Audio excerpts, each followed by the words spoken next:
여러분, 홍일점이라는 말이 있죠? 무슨 말이죠? 여러 속에서도 특별히 눈에 띄는 그것을 비유적으로 말하는 이야기입니다. 모든 구성원이 다 남자인데 딱 한 사람이 여자인 경우를 이야기하고 있어요. 그리고 또 청일점이란 말도 있죠. 모든 구성원이 여자인데 남자 한 사람일 때 청일점이라고 하죠. 사실 이 말은요, 어디서 나왔냐면 중국 남송 시대의 정치인 왕안석이라는 사람이 있었어요. 이 사람이 성류라는 시를 읊으면서 이렇게 이야기했습니다. 만록총중 홍일점. 무슨 의미일까요? 모든 곳에 다 푸릇푸릇한 풀이 있는데 그 속에서 핀 붉은 꽃 한 송이라는 시를 읊으면서 나온 말이에요. 여러분, 다 초록색인데 빨간 꽃이 하나 피어 있습니다. 어떨까요? 아마 그것만 보이겠죠. 그리고 비슷한 말이 있습니다. 군계일학이라는 말이 있어요. 많은 분들이 하는 말들이죠. 군계일학이 무슨 의미입니까? 물이 군자예요. 닭개자예요. 한일자고 학학자예요. 무슨 의미죠? 모두가 다 닭무리 속에 한 마리의 학이라는 의미예요. 여러분, 모두가 다 닭인데 한 학이 있습니다. 얼마나 눈에 잘 띄겠어요. 이 말은 어디에서 유래됐냐면요, 옛날에 그 진나라, 중국 진나라의 역사를 담은 진서에 기록되어 있는 말이에요. 그 당시에 많은 선비들이요, 이렇게 나라가 어지러워지면은 속세를 떠나서 그 산속에서 공부를 하면서 지내는 선비들이 많이 있었어요. 그 당시에 중림칠연이라고 해서 7명의 사람들이 속세를 떠나서 자기들끼리 산속에서 공부를 하고 한 그런 무리를 의미합니다. 그 중에 한 명 해강이라는 사람이 아주 특출하게 문장력도 뛰어난 사람이 있었는데, 왕이 불러도 이 사람이 왕의 부름을 거절하고 계속 산속에 머물러 있자 왕의 미움을 받고 결국 죽임을 당하게 돼요. 근데 이 해강이라는 사람에게는 10살짜리 아들이 있었습니다. 그 아들의 이름이 아마 해소라고 하는데요. 이 아들이 이제 잘 자랐어요. 그래서 아주 뛰어난 그런 학식과 재능을 갖게 됩니다. 그래서 그 중림칠연 중에 한 명, 산도라는 사람이 내려와서 이제 속세에서 벼슬을 하면서 지내다가 무제에게 이야기를 하는 거예요. 해강이라는 그 사람의 아들, 이 해소가 아주 뛰어난 재능을 가지고 있으니까 벼슬을 하나 맡기십시오, 이러고 이야기를 하는 거예요. 아버지가 죄인이라고 죽어도 그 아들은 영향을 받아서는 안 되지 않습니까? 라는 그 산도의 권면을 받고 이 무제가 이 해소를 불러드립니다. 그리고 이 해소가 왕의 부름, 무제의 부름을 받고 딱 내려가는데 그 해소를 보는 많은 사람들이 이렇게 이야기한 거예요. 어제 구름처럼 많은 사람 틈에서 해소를 처음 보았습니다. 의젓하고 늠름한 모습은 마치 학이 닭 무리에 있는 듯 했습니다. 그때 나온 말이 바로 군계일학이라는 말이에요. 여러분, 우리도 홍일점처럼 또한 군계일학처럼 그냥 평범한 사람들 속에서도 빛이 나고 눈에 띄는 그러한 존재가 되면 어떨까요? 좋으시겠어요? 부담스러우시겠어요?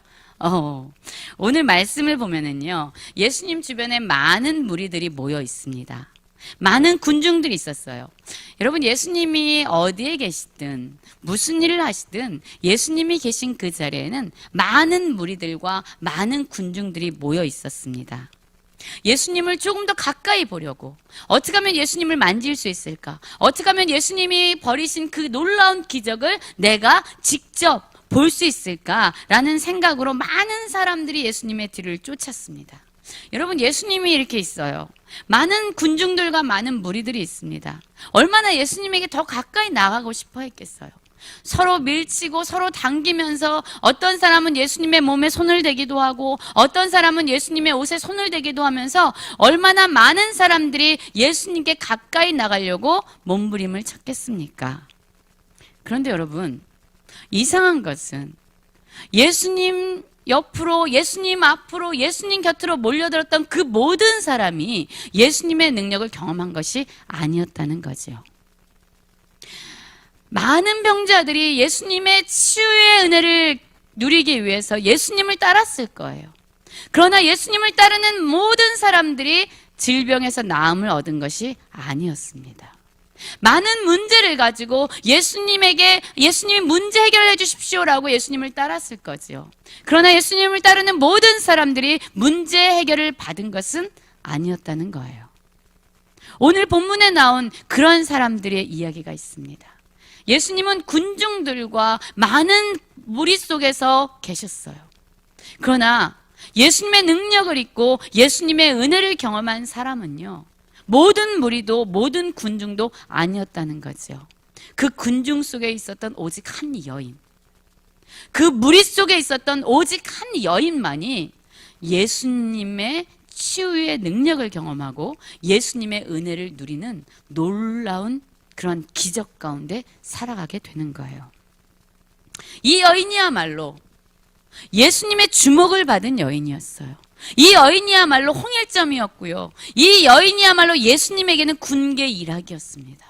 그러면 왜 많은 무리가, 많은 군중들이 예수님을 따르고 예수님을 쫓고 예수님의 옷에 손을 대고 예수님의 몸에 손을 대었지만 예수님의 능력을 경험하지 못했는데도 불구하고 그들과 다르게 오직 한 여인, 이 여인은 예수님의 놀라운 능력을 경험하고 예수님의 주목을 받을 수 있었던 것일까요?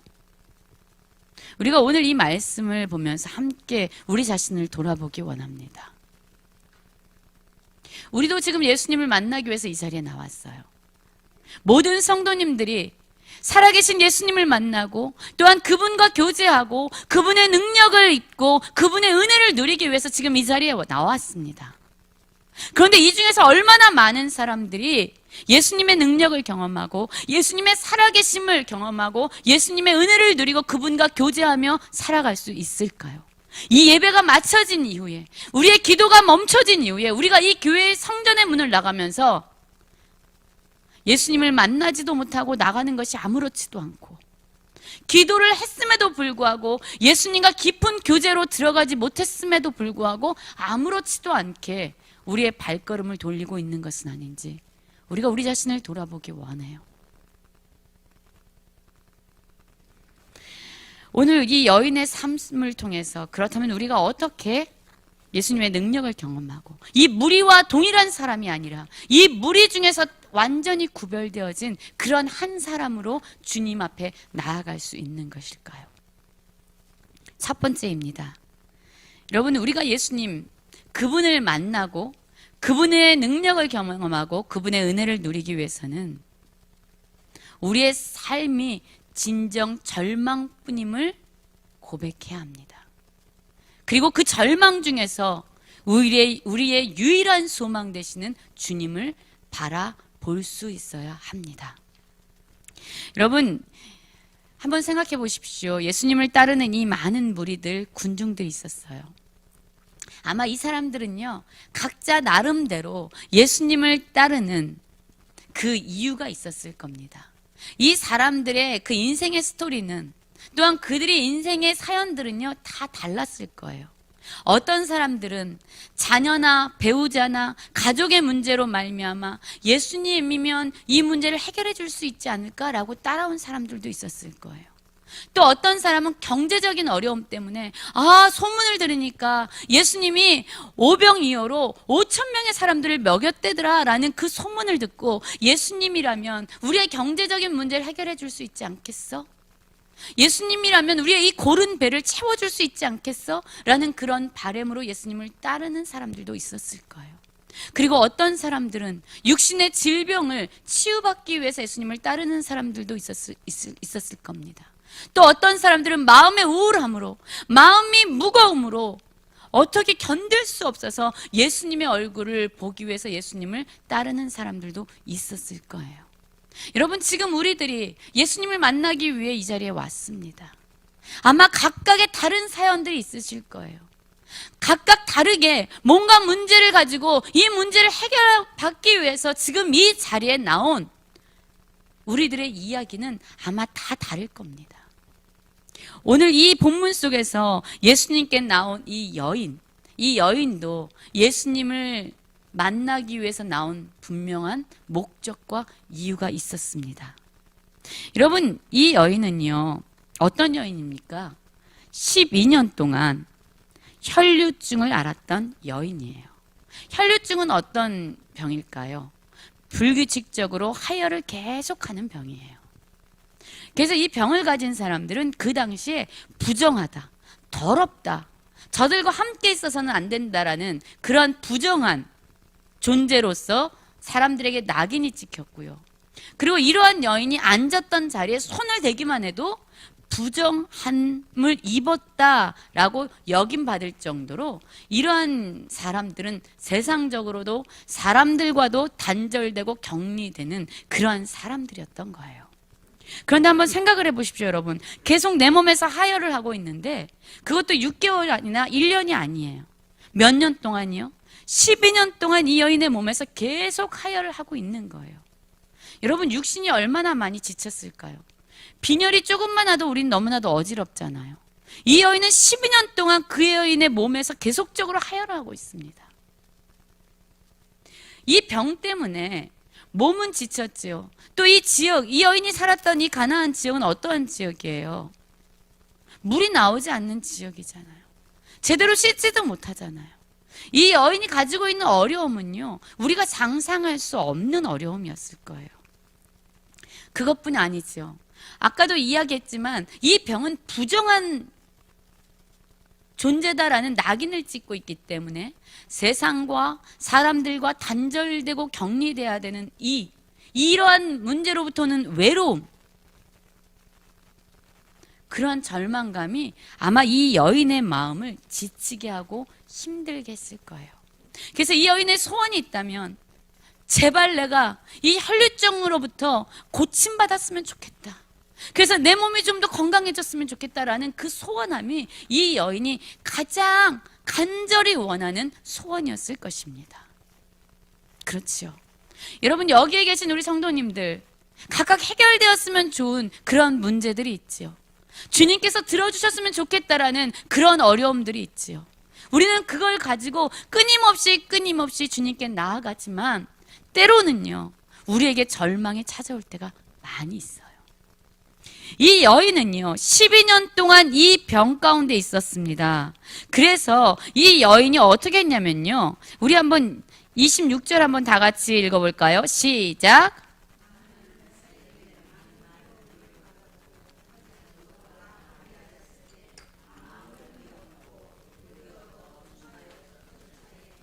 여러분, 그렇습니다. 이 여인이 너무너무 괴로웠어요. 이 혈류증만 없어지면 좋겠다 그래서 한 명의 의사도 아니고 아주 많은 의사를 찾아가면서 효염이 좋다는 그 약을 먹어가면서 그 치료를 받아가면서 12년이라는 세월을 보냈다라고 이야기합니다. 그런데 그 결과가 무엇입니까? 아무 효염도 없고 더 중하여졌다라고 이야기하고 있어요. 이제 나에게는 소망이 없구나. 아무리 노력해도 나의 병을 고칠 수 있는 그러한 길이 없구나. 아무리 효염이 있고 아무리 용하다는 의사도 내 병을 치유할 수 없구나 라는 그런 절망감이 이 여인의 마음에 훅 하고 찾아왔을 바로 그때였어요. 여러분, 그때 이 여인의 귀에 들려온 소문이 있었습니다. 그 소문이 누구에 대한 소문이에요? 예수님이면 모든 질병을 치유하실 수 있다더라. 예수님이면 상한 자들을 고칠 수 있다더라. 예수님이면 외로운 자들의 친구가 되어주신다더라. 예수님이면 배고픈 자들에게 먹을 것을 주신다더라 라는 그런 소문이 이 여인의 귀에 들려왔던 거예요. 여러분, 우리도 이 세상 가운데 절망을 느껴야 합니다. 여러분, 우리가 이 세상에 절망하지 않으면 우리는 주님을 바라보지 않아요. 여러분, 우리가 어느 때 간절히 주님을 찾습니까? 내 힘으로 아무것도 할 수 없다라고 느낄 때에, 이 사람 저 사람에게 도움을 구해보지만 그 누구도 나를 도와줄 수 있는 사람이 없다라고 느낄 때에 이 방법 저 방법을 써보지만 아무것도 나에게 효과가 없다라는 것을 우리가 느끼는 그 순간에, 완전히 절망하는 그 순간에 우리는 비로소 우리의 눈을 열어 주님을 바라보게 됩니다. 이곳에 있는 분들이 그렇잖아요. 우리의 삶에 소망이 없다는 것을 우리가 비로소 알고 우리의 소망을 주님에게 옮기기 시작하잖아요. 이 여인이 바로 그랬던 거예요. 이 여인은 세상에 절망했습니다. 이 세상의 지혜에 절망했고, 세상의 사람들에게 절망했고, 세상의 방법에 절망했어요. 그리고 오직 예수님이면 할 수 있겠다라는 그 소망을 예수님에게 두기 시작했던 겁니다. 여러분, 우리에게도 이러한 절망이 있기를 원해요. 우리가 세상을 갖고도 주님을 가질 수 없어요. 세상의 방법을 의지하고 주님을 동시에 의지할 수 없어요. 우리는 세상에 조금이라도 붙잡을 것이 있다면 우리는 주님을 붙잡지 않습니다. 오직 세상에 절망하는 자들, 세상에 붙잡을 것이 없어서 손을 놓아버린 자들만이 오직 소망 되신 주님을 바라보고 그분을 붙잡기 시작하는 거예요. 여러분, 이 여인이 예수님의 소문을 들었던 때가 어느 때입니까? 이렇게 말씀하고 있지요.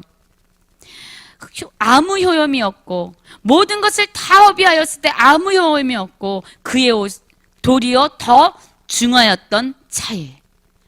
여러분, 이제 이 여인은요, 자신의 병을 고치기 위해서 모든 돈을 들이고 모든 시간을 들이고 모든 방법을 들였지만 더 이상 효과가 없구나, 더 내 병이 중하여졌구나, 이를 어찌하면 좋을까라는 절망에 부딪혔을 바로 그때에 예수님의 소리를 듣게 된 거예요. 여러분, 예수님은 가난한 심령 가운데로 오십니다. 심령이 가난한 자는 복이 있나니 천국에 그들이 있을 것이다 라고 말해요. 왜요? 우리의 마음이 가난해지지 않고는 우리는 주님을 붙잡지 않기 때문이지요. 우리의 마음에 절망이 찾아오지 않고는 우리는 소망을 주님께 두지 않기 때문이에요. 여기에 계신 많은 분들이 주님을 경험하고 주님을 만난 그때는 우리가 비로소 내 힘으로 할 수 없고 내 방법으로 살 수 없구나라는 그 절망 앞에 섰을 때였음을 우리는 다 알고 있어요. 우리가 붙잡고 있었던 것을 놓을 수밖에 없는 그 절망의 순간에서 주님이 우리에게 말씀하여 주십니다. 너의 소망은 바로 나야. 세상에서 절망했냐? 이것저것 의지해보았지만 너가 소망을 찾지 못했냐? 너의 진정한, 너의 유일한 소망은 나야 라는 그러한 속삭임으로 우리를 찾아오십니다. 이 여인은 바로 그때에 바로 주님을 보았던 거죠. 그리고 우리 27절 한번 읽어볼까요? 27절입니다. 시작.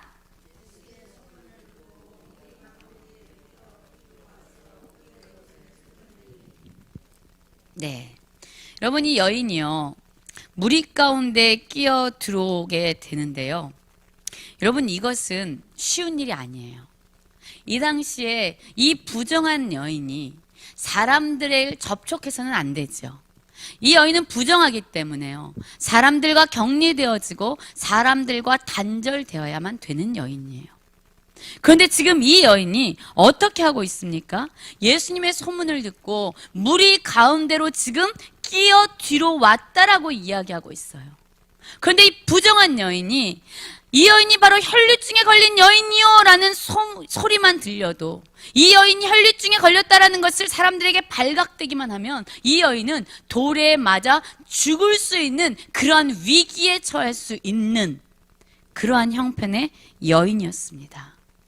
그런데 이 여인이 지금요, 무리 중에 끼어 들어오고 있는 거예요. 왜지요?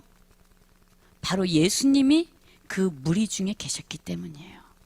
이 무리를 통과하지 않고서는, 이 무리에 끼지 않고서는 나의 소망 대신 나를 치유하실 수 있는 주님을 만날 수 없다라는 것을 이 여인은 알았기 때문에 이 여인의 발걸음은요, 무리 중으로 끼어 들어오는 이 여인의 발걸음은, 예수님의 옷에 손을 대기 위한 이 여인의 발걸음은요, 그냥 발걸음이 아니에요. 어떤 발걸음입니까? 내가 죽어도, 내 목숨을 내어놓아도 나는 주님의 옷에 손을 대야 되겠습니다라는 목숨을 걸고 생명을 건 믿음의 결단이 바로 이 여인으로 하여금 무리 가운데로 예수님을 향하여 발걸음을 내딛게 했던 것입니다. 여러분, 우리도 예수님께 나아오고 있어요. 이 무리들도 지금 그렇고 있었잖아요. 많이 예수님의 곁에 더 가까이 오려고 지금 이들은 싸우고 몸부림치고 있잖아요. 이 여인도 예수님에게 나오고 있습니다. 그러나 왜 이 여인만 예수님의 치료의 능력을 경험했을까요? 왜 다른 사람들은 경험하지 않았을까요? 여러분, 우리가 지금 예배를 드리기 위해서 나옵니다. 예수님께 나와 기도하기 위해 지금 나와 있어요. 예수님을 예배하고 예수님을 섬기고 예수님께 봉헌하고 예수님께 봉사하고 그분을 섬기는 일에 우리는 많은 시간을 들이고 많은 노력을 들이고 있습니다. 그런데 왜 그렇게 많은 일을 하면서도, 그렇게 주님을 예배하러 우리는 많은 시간을 투자하고 많은 노력을 들이고 많은 에너지를 쓰면서 이곳에 나오면서도 왜 우리는 살아계신 하나님의 능력을 경험하지도 못하고, 기도하면서도 그분의 음성을 듣지 못하고, 그분과 교제하는 기쁨을 누리지도 못하고, 그분의 살아계신 능력을 체험하지 못하고 우리는 그냥 아무 일 없었던 것처럼 그렇게 살아가고 있는 거죠. 여러분, 무엇이 이 여인으로 하여금 예수님의 능력을 경험하게 했습니까? 바로 이 여인의 믿음은 목숨을 건, 생명을 건 믿음이었어요. 그냥 나온 것이 아니죠.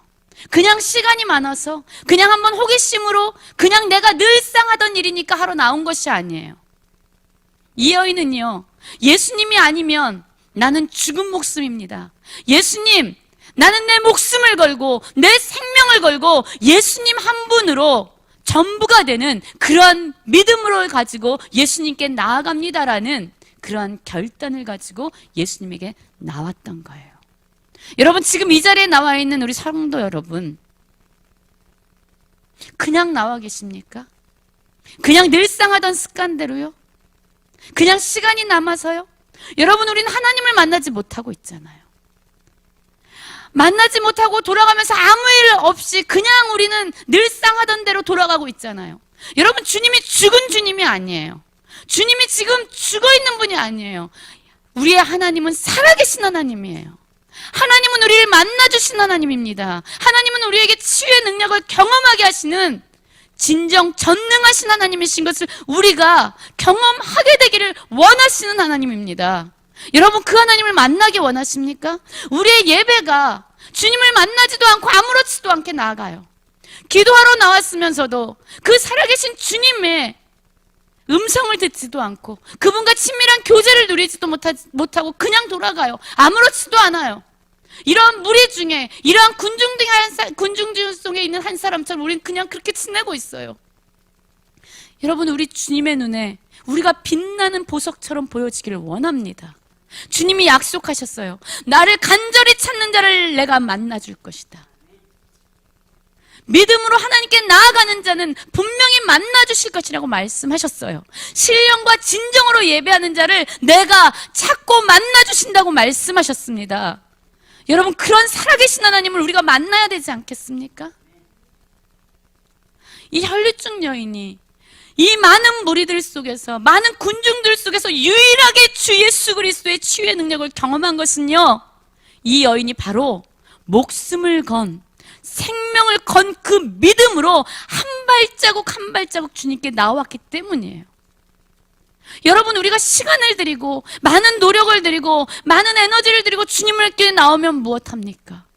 그것이 믿음이 없는 행위라면 우리가 주님을 만나지도 못하는 그 예배가 우리에게 어떤 의미가 있겠습니까? 주님은 우리를 만나주시기 원해요. 주님은 우리를 고치시기를 원해요. 주님은 우리에게 능력을 주시기를 원합니다. 여러분, 이 여인은요, 죽을 각오를 하고 그 무리 중에 끼어 있었습니다. 그리고 예수님의 옷에 손을 대기 위해서요, 두려움, 죽을지도 모르는 그 두려운 마음을 가지고 예수님에게 한 걸음 한 걸음 나아오고 있었어요. 여러분, 한번 생각해 보세요. 우리가 예수님이라면, 내가 그 모든 것을 알고 있는데 죽을지도 모르고 돌멩이에 맞아 죽을지도 모르는 그 위기 앞에서, 그 위험 앞에서도 주님의 옷자락을 만들기 위해서 지금 누군가 나에게 나오고 있는 거예요. 그 무거운 발걸음, 그 두려운 발걸음이지만 그 치유의 능력, 주님의 옷에 손을 대기 위해서 지금 나오고 있는 거예요. 여러분, 그 여인의 발걸음이 주님의 눈에 어떻게 보였을까요? 죽음을 담보한 이 여인의 믿음이 주님의 눈에는 너무나도 귀하고 너무나도 소중한 그런 발걸음이 아니었겠습니까? 믿음이 없이는 하나님을 기쁘시게 할 수 없다라고 이야기했어요. 여러분, 이 가운데 우리는 예배하기 위해서 주님께 나왔지만 믿음이 없이 이 자리에 앉아 계신 분들이 있지요. 아무런 기대함 없이 주님을 찾아 나온 분들이 있지요. 그냥 때가 됐으니까, 그냥 시간이 됐으니까 늘상 하던 대로 주님을 찾아왔습니까? 여러분, 믿음이 없이는 주님을 기쁘게 할 수 없다는 것을 기억하셔야 돼요. 우리의 믿음은요, 주님이 나의 전부라는, 내 목숨을 걸고 내 시간을 걸고 내 인생을 걸고 내 가진 것을 걸고 내 생명을 건 믿음이 되어야 합니다. 성전의 문을 열고 들어오는 그 순간의 발걸음이, 여러분, 생명을 건 발걸음이 되어야 되는 거예요. 주님이 아니면 나는 죽습니다라는 그런 간절한 부르짖음의 발걸음이 되어야 되는 거예요. 주님을 만나지 않고서는, 주님을 만지지 않고서는 내 인생에 소망이 없습니다라는 그러한 간절한 믿음의 발걸음이 되어야 되는 거예요. 그러한 자를 주님은 만나주십니다.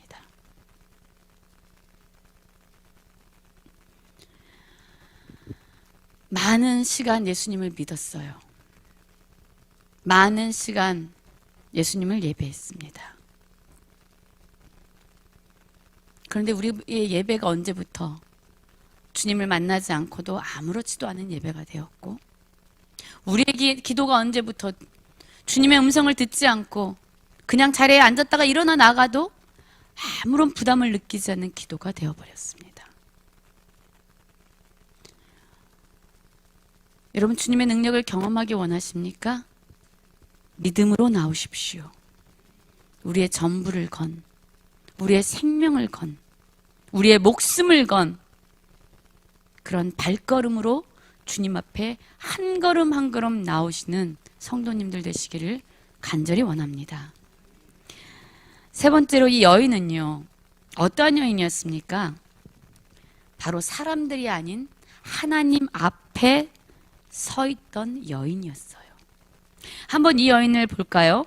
자, 예수님이요, 무리 속에 있었고 이 무리 가운데로 이 여인이 들어왔어요. 내가 그의 옷에만 손을 대어도 내가 구원을 받을 수 있다라는 그 믿음으로 이 여인이 왔고, 예수님의 옷에 손을 댄 그 순간 이 여인의 혈류의 근원이 그냥 곧바로 말라버렸다라고 이야기합니다. 병이 나았습니다. 하혈하던 모든 것이 멈췄다라는 것을 이 여인 스스로 깨달았어요. 여러분, 그러면 이 여인은 얻고 싶은 것을 다 얻은 거예요. 아, 나를 괴롭히던 이 혈류가 모든 근원이 말랐다라고 생각하고 이제 돌아가면 되는 거예요. 그런데 문제가 생긴 거죠. 문제가 무엇입니까? 그때 갑자기 예수님께서 이렇게 말씀하는 거지요. 예수님이 그 능력이 자기에게서 나간 줄을 곧 스스로 아시고 무리 가운데서 돌이켜 말씀하시되 누가 내 옷에 손을 대었느냐라고 묻고 계신다는 거죠. 여러분, 예수님의 옷에 손을 댄 거는요, 이 여인뿐이 아니었죠. 엄청난 무리와 군중 속에서 이리 밀리고 저리 밀리면서요, 많은 사람들이 예수님에게 손을 대었을 거예요. 그런데도 예수님은 누가 내 옷에 손을 대었냐라고 묻고 계시죠. 그러자 예수님의 제자들이 이렇게 이야기합니다. 31절이죠. 제자들이 여짜오되 무리가 애워싸 미는 것을 보시며 누가 내게 손을 대었느냐 물으시나이까. 주님, 무리가 애워싸 밀지 않습니까? 그런데 누가 내게 손을 대었냐고 물으시다니요. 당연히 많은 사람들이 지금 주님의 몸에 손을 대고 있는데 왜 그렇게 물으십니까? 라고 대답했지요. 그러나 예수님께서는 이 일을 행한 여자를 보려고 둘러보시고 있었던 거예요. 여러분, 이때 여인의 마음이 얼마나 두려웠을까요? 아우, 나 지금 이거 내가 예수님 옷에 손을 만지고 나았다라는 것을 말하면 내가 혈루증 걸렸던 것이 모든 사람들 앞에 발각나서 이제 나는 죽을지도 모르는데 감히 너가 무리 속에 들어와? 그런 부정한 몸으로 예수님의 옷에 손을 대? 너는 죽어마땅하다라고 죽을 수도 있는데 왜 예수님이 하필이면 이 상황에서 도대체 나를 주목하시면서 누가 내 옷에 손을 대었냐고 왜 물으시는 거야? 그냥 그걸로 끝나면 되는데 얼마나 두려웠을까요, 여러분? 만약에 이 여인이 예수님보다 사람들을 더 두려웠다면 말하지 않고 침묵하면서 그 무리 중에 그냥 빠져나갔을 거예요. 그런데 여러분, 이 여인을 보십시오. 33절입니다. 여자가 자기에게 이루어진 일을 알고 두려워 떨며 와서 그 앞에 엎드려 모든 사실을 여쭈니라고 말하고 있습니다. 사람들 앞에 섰다면 감히 말할 수 없는 이 일을, 내가 그렇게 부정한 여인이었고 예수님의 옷에 손을 대니 내가 이렇게 나으는 치유의 능력을 경험했다라는 이 이야기를 감히 말하지 못했겠지요. 사람들 앞에서는 감히 자신의 죄를, 자신의 수치를, 자신의 감추고 싶은 그 비밀을 말할 수 없었을 거예요. 그러나 주님의 말씀을 듣고 이 여인은 주님 앞에 서서 자신에게 일어난 모든 일을 그대로 고하는, 주님의 능력을 자신의 이런 수치스러운, 이런 부정한, 이런 죄인과 같은 나에게 역사하신 주님의 능력을 그대로 고백하는 여인이 되는 거예요. 여러분, 여기에 계신 분들도 인생에서 주님의 은혜를 경험하고 능력을 경험한 분들이 있을 겁니다. 그런데 여러분, 우린 알지요. 주님의 은혜를 고백하면, 주님이 내게 주신 능력을 고백하기 위해서는요, 내가 어떠한 질병에 걸렸었는지, 내 인생의 문제가 무엇이었는지, 내가 사람들 앞에서 지은 죄가 무엇이었는지 정말로 감추고 싶은 그 비밀을 낱낱이 다 털어놓아야 되는 용기가 필요할 때가 있습니다. 감히 사람 앞에 서 있다면 할 수 없는 그 일을 예수님은 내 앞에서, 너가 사람들 앞에 서지 말고 내 앞에서 그 일을 선포하라고 말씀하는 거예요. 여러분, 오늘 우리는 이 군중 속에서, 많은 무리 속에서 한 여인의 인생을 보았습니다. 예수님의 능력을 경험하지 못하는 많은 사람들과 다르게 유일하게 예수님의 능력을 경험한 이 여인, 어떠한 여인이었습니까? 모든 것에서 절망을 느끼고 유일한 소망이신 주님을 바라본 여인, 어떠한 상황에서도 목숨을 건 믿음을 가지고 주님 앞에 섰던 여인, 그리고 사람들 앞이 아니라 예수님 앞에서 그분의 능력을 선포하는 믿음의 용기를 가지고 살아가는 이 여인, 이 여인은 주님과 개인적으로 친밀한 교제를 누리고 마침내 주님이 이러한 칭찬을 하시지요. 딸아, 내 믿음이 너를 구원하였으니 평안히 가라. 내 병에서 놓여 건강할지어다. 내 능력이 너를 고친 거야. 내 은혜가 너를 낫게 한 거야 라고 말씀하지 아니하시고, 너의 믿음이 특별해서, 너의 믿음이 귀해서 너가 구원을 입은 것이라고 그녀의 믿음을 높이시는 예수님의 칭찬을 받게 되지요. 여러분, 우리도 이러한 여인이 되기를 원합니다. 그냥 무리 중에 한 사람이 아니라, 그냥 군중 속의 한 사람이 아니라, 주님께 나왔으면서도 주님을 만나지 못하는 그러한 인생이 아니라, 주님께 나와 주님을 만나는 홍일점과 같은, 군계 일학과 같이 주님의 눈에 주목되어지는 그러한 믿음의 여인으로 살아가는 모든 성도님들 되시기를 간절히 기도합니다.